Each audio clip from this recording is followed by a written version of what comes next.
بسم اللہ الرحمن الرحیم۔ السلام علیکم معزز حضرات، جب اللہ کو کسی کی ہلاکت منظور ہوتی ہے تو سب سے پہلے خود خدائی کی خدائی اس کو برباد کرتی ہے۔ جو دنیاوی حیثیت میں تجھ سے زیادہ ہے اس کو مت دیکھ کہ ناشکری پیدا ہوگی۔ سخی کا ہاتھ سائل کے ہاتھ سے بہتر ہے۔ جو شخص اللہ تعالیٰ کی ناراضگی لوگوں کی رضامندی میں چاہتا ہے، اللہ تعالیٰ اس کو لوگوں ہی کے حوالے کر دیتا ہے۔ اللہ تعالیٰ کے نزدیک دو قطروں سے زیادہ کوئی قطرہ پسندیدہ نہیں۔ ایک آنسو کا قطرہ جو اللہ کے خوف سے نکلا ہو، دوسرا خون کا قطرہ جو اللہ کے راستے میں گرا ہو۔ بخل اور ایمان ایک دن میں جمع نہیں ہو سکتے۔ جو کسی قوم سے مشابہت پیدا کرتا ہے اسی میں سے ہے۔ اللہ تعالیٰ فرماتا ہے، میں اپنے بندے کے گمان کے ساتھ ہوں۔ جو کسی قوم سے مشابہت پیدا کرتا ہے اسی میں سے ہے۔ اللہ تعالیٰ فرماتا ہے کہ میں بندے کے گمان کے ساتھ ہوں۔ آخری زمانہ میں تم یہود و نصارہ کے قدم بقدم چلو گے، یہاں تک کہ ان میں سے کوئی پہاڑ کے سوراخ میں جا بیٹھا ہو تو تم بھی اس کی تقلید میں پہاڑ کے سوراخ میں جا بیٹھو گے۔ جب تم کسی کو دیکھو کہ اللہ تعالیٰ اس کی مراد دیے جاتا ہے اور وہ اپنی خطا پر مصر ہے تو جان لو کہ یہ امر اس کی مہلت دیے جانے کے لیے ہے۔ جب کسی بندے پر اللہ تعالیٰ کی نعمت زیادہ ہوتی ہے تو اس کی طرف لوگوں کی حاجتیں بھی زیادہ ہوتی ہیں۔ اگر وہ ان سے سستی برتتا ہے اس نعمت کے کھونے کے در پہ ہوتا ہے۔ جو شخص جھگڑا چھوڑ دے گویا حق پر ہی ہو، اس کے واسطے مضافات جنت، اور جو جھوٹ کہنا چھوڑ دے خواہ و ظرافت ہو اس کے لیے وسط جنت، اور خوش خلق کے لیے جنت کے اعلیٰ درجے میں ایک گھر کا میں ضامن ہوں۔ جو چیز اولاد کے لیے بازار سے لائے پہلے لڑکی کو دے پھر لڑکے کو۔ کیا میں تمہیں ایسے خزانے سے مطلع نہ کروں جو سب سے اچھا ہے؟ سن لو کہ وہ نیک عورت ہے۔ آپس میں تحفہ بھیجا کرو کہ تحفہ دل کی کدورت دور کرتا ہے۔ اپنے بھائی کی تقریب پر خوشی ظاہر نہ کرو کہ اللہ تعالیٰ اسے آرام دے گا اور تجھے دکھ میں مبتلا کرے گا۔ حاکم عادل کی تعظیم کرنا اللہ کی تعظیم میں داخل ہے۔ ایسی نعمت کسی کو بھی نہیں ملی جو صبر سے بہتر اور بڑی ہے۔ جس نے لڑنے کی غرض سے تلوار اٹھائی اور پھر اپنے ارادے سے باز آ کر میان میں رکھ لی، اس پر مواخذہ نہیں ہے۔ لوگ ہرگز ہلاک نہیں ہوں گے جب تک کہ ان کے اعمال بد کی وجہ سے ان کی جانب پر حجت قائم نہ ہو۔ دعویٰ کی شہادت پیش کرنا مدعی کے ذمہ ہے اور اس سے انکار کی صورت میں قسم کھانا مدعا علیہ کے ذمہ ہے۔ حلال چیزوں میں کوئی چیز اللہ تعالیٰ کے نزدیک ایسی بری نہیں جتنی طلاق ہے۔ جس شخص پر فاقہ اترے اور وہ اسے لوگوں پر اتارے یعنی کہ بھیک مانگے، اس کا فاقہ دور نہیں ہوتا، اور جو اپنا فاقہ اللہ تعالیٰ پر اتارے یعنی اس سے مانگے تو اسے اللہ تعالیٰ جلدی یا قدر توقف سے رزق دے گا۔ جب کوئی حاکم تجسس و تحقیقات کرے اور حق بات پا جائے تو اسے 2 اجر ملیں گے، اور ایک تجسس کرے اور غلطی کھا جائے تو اس کے تجسس کا ایک ہی اجر ملے گا۔ تمہارے جسم میں ایک گوشت کا ٹکڑا ہے، جب وہ درست ہو تو سارا جسم درست ہوتا ہے، اور جب وہ بگڑ جائے تو سارا جسم بگڑ جاتا ہے۔ معلوم رہے کہ وہ دل ہے۔ وہ شخص جھوٹا نہیں ہے جو 2 شخصوں میں صلح کرا دے، نیک بات کہے یا اپنی طرف سے نیک بات ملا دے۔ سیدنا ابراہیم فرزند مبارک کو جب سانس چھوڑ رہے تھے، حضرت محمد صلی اللہ علیہ وآلہ وسلم نے اپنی گود میں اٹھایا اور زبان مبارک سے فرمایا، اے ابراہیم، حکم الہی کے سامنے ہم تیرے کس کام آ سکتے ہیں؟ جو شخص لباس کو شہرت حاصل کرنے یا امانت ظاہر کرنے کی غرض سے پہنے، اللہ تعالیٰ اس کو ذلت کا لباس پہنائے گا۔ تم میرے پاس حسب نسب لے کر نہ آؤ، بلکہ اعمال لے کر آؤ۔ جو اپنے ظالم پر بددعا کرتا ہے وہ اپنا بدلہ لے لیتا ہے۔ جو شخص تلاش علم میں نکلا وہ اپنی واپسی تک گویا اللہ تعالیٰ کی راہ پر چلتا رہا۔ جب تم میں سے ہر ایک اپنے بھائی کا آئینہ ہے، اگر کوئی کسی میں برائی دیکھے تو چاہیے کہ اسے ہٹا دے یا بتا دے۔ جو شخص مرنے کے وقت غلام کو آزاد کرے وہ گویا پیٹ بھر کر کسی کے ہاں کھانا بطور تحفہ بھیجنے کی مانند ہے، جس میں کوئی مروت نہیں۔ آدمی کے اسلام کی خوبی یہ ہے کہ وہ بے فائدہ چیزوں کو چھوڑ دے۔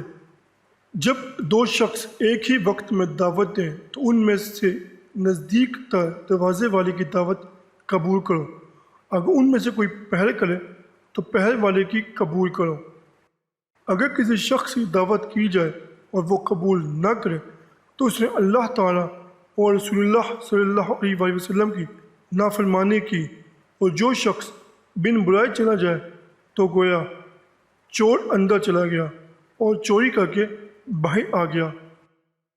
کوئی آقا اپنے غلام سے یہ نہ کہے کہ میرا غلام یا میری لونڈی یا میرا خادم، اور نہ خادم آقا کو یہ کہے کہ میرا رب یعنی پالنے والا یا پالنے والی، بلکہ آقا کہے میرا جوان یا میری جوان یا میری جوان عورت، اور خادم کہے میرا سردار یا میری سردانی، کیونکہ تم سب مملوک ہو اور سب کا رب وہی عزت و جلال والا ہے۔ آپ صلی اللہ علیہ وآلہ وسلم جب کسی کے گھر آتے تو دروازے کے سامنے سے نہ آتے بلکہ دائیں یا بائیں سے السلام علیکم کہتے، کیونکہ ان ایام میں دروازوں کے آگے پردے نہ تھے۔ ابو مسعود بدری اپنے غلام کو کوڑے مار رہا تھا کہ اتنے میں ان حضرت صلی اللہ علیہ وآلہ وسلم تشریف لے آئے تو اس نے کوڑا پھینک دیا۔ آپ نے فرمایا، سنو ابو مسعود، اللہ تجھ پر زیادہ قادر ہے بنسبت اس کے کہ تو غلام پر ہے۔ یہ سن کر ابو مسعود آئندہ کے لیے تائب ہو گئے۔ آپ صلی اللہ علیہ وآلہ وسلم نے اس چھت پر سونے سے منع فرمایا جس پر پردے یا منڈیل نہ ہو۔ حضرت عائشہ صدیقہ رضی اللہ سے روایت ہے کہ ایک آدمی نے باہر سے آواز دے کر رسول اللہ صلی اللہ علیہ وسلم اللہ سے ملاقات کی اجازت مانگی۔ آپ صلی اللہ علیہ وسلم بولے، یہ شخص قوم کا برا آدمی ہے۔ جب وہ اندر آیا تو اس سے کشادہ پیشانی اور نرمی کرام سے پیش آئے۔ جب وہ چلا گیا تو میں نے کہا، یا رسول اللہ صلی اللہ علیہ وسلم، جس وقت آپ نے اس آدمی کا آنا سنا اس وقت اس کی نسبت ایسا ایسا کہا۔ جب آپ اس کے سامنے ہوئے تو کشادہ پیشانی رکھی۔ رسول اللہ صلی اللہ علیہ وسلم نے فرمایا، اے عائشہ، تو نے مجھے کبھی کسی سے بد اخلاقی کرتے یا بدخلقی سے پیش آتے دیکھا؟ میں اس لیے بھیجا گیا ہوں کہ اخلاق حسنہ کی تکمیل کروں۔ بہت سے لوگ آپ کے حسن اخلاق ہی سے متاثر ہو کر آپ کے رسالت پر ایمان لائے۔ حضرت صفیہ رضی اللہ سے روایت ہے کہ رسول اللہ صلی اللہ علیہ وسلم مسجد میں معتکف تھے۔ ایک رات میں نے انہیں دیکھنے گئی، چند باتیں کر کے میں اٹھی کہ گھر جاؤں تو آپ بھی میرے ساتھ مسجد کے دروازے تک تشریف لائے۔ اس وقت دو شخص انصاری ادھر سے گزرے۔ انہوں نے رسول اللہ صلی اللہ علیہ وسلم کو دیکھا تو قدم تیز کر دیا۔ آپ نے فرمایا، ٹھہر جاؤ، دیکھو یہ صفیہ میری بیوی ہے۔ انہوں نے کہا، سبحان اللہ، یا رسول اللہ صلی اللہ علیہ وسلم، یا کسی شبہ کی گنجائش ہے؟ آپ نے فرمایا، شیطان کا گزر بنی آدم کے خون کی گزرگاہوں تک ہے۔ مجھے اندیشہ ہوا کہ تمہارے دلوں میں میرے متعلق کوئی برا خیال نہ ڈالے۔ عثمان بن بشیر رضی اللہ عنہ سے روایت ہے کہ میرا باپ مجھے اپنے حملہ لے کر رسول کریم صلی اللہ علیہ وآلہ وسلم کی خدمت میں آیا اور کہا یا رسول اللہ صلی اللہ علیہ وآلہ وسلم، میں نے اس بیٹے کو یہ غلام عطا کیا ہے۔ آپ نے پوچھا کیا تم نے ہر ایک بیٹے کو ایسا عطیہ دیا ہے؟ اس نے کہا نہیں۔ تو آپ نے فرمایا تو اپنا عطیہ واپس لے لے۔ فرمان مبارک ہے کہ مرد بغیر عورت کے مسکین ہے اور عورت بغیر مرد کے مسکینہ ہے، خواہ و مالدار ہی ہوں۔ جب دو مسلمانوں نے تلواروں سے ایک دوسرے کا مقابلہ کیا تو قاتل اور مقتول دونوں دوزخی ہیں۔ لوگوں نے پوچھا یا رسول اللہ صلی اللہ علیہ وسلم، قاتل تو دوزخی ہوا، مقتول کیوں؟ فرمایا اس نے بھی تو اپنے ساتھی کے قتل کا ارادہ کر رکھا تھا۔ اگر کوئی شخص نیک کام کر رہا ہو اور بیماری یا سفر کی وجہ سے نیک کام سے رک جائے تو اللہ تعالیٰ اس کا عمل ایسا ہی شمار کرے گا جیسا وہ اس حالت میں تھا جبکہ وہ معذور نہیں تھا۔ جو شخص کسی نیک کام کے واسطے ترغیب دیتا ہے تو اسے اسی قدر ثواب ملتا ہے جس قدر اس شخص کو جو اس کی پیروی کرتا ہے، اور جو شخص کسی برے کام کی ترغیب دیتا ہے تو اسے اسی قدر گناہ ہوتا ہے جس قدر اس شخص کو جو اس میں پیروی کرتا ہے۔ ان ہر دو کے ثواب دگنا میں کوئی کمی نہیں ہوتی۔ حضور صلی اللہ علیہ وآلہ وسلم نے نوحہ کرنے والی اور اسے کان لگا کر سننے والی دونوں پر لعنت فرمائی ہے۔ ایک شخص نے عرض کیا یا رسول اللہ صلی اللہ علیہ وسلم، مجھے کوئی نصیحت فرمائیے مگر اتنی زیادہ نہ ہو کہ میں بھول جاؤں۔ آپ نے فرمایا غصہ نہ کرو۔ پھر فرمایا بنی آدم کے 3 طبقات ہیں، بعض جلد غصہ قبول کر لیتے ہیں اور جلد ہی ٹھنڈے ہو جاتے ہیں، اور بعض کو دیر میں غصہ آتا ہے اور جلد اسی حالت پر واپس آ جاتے ہیں۔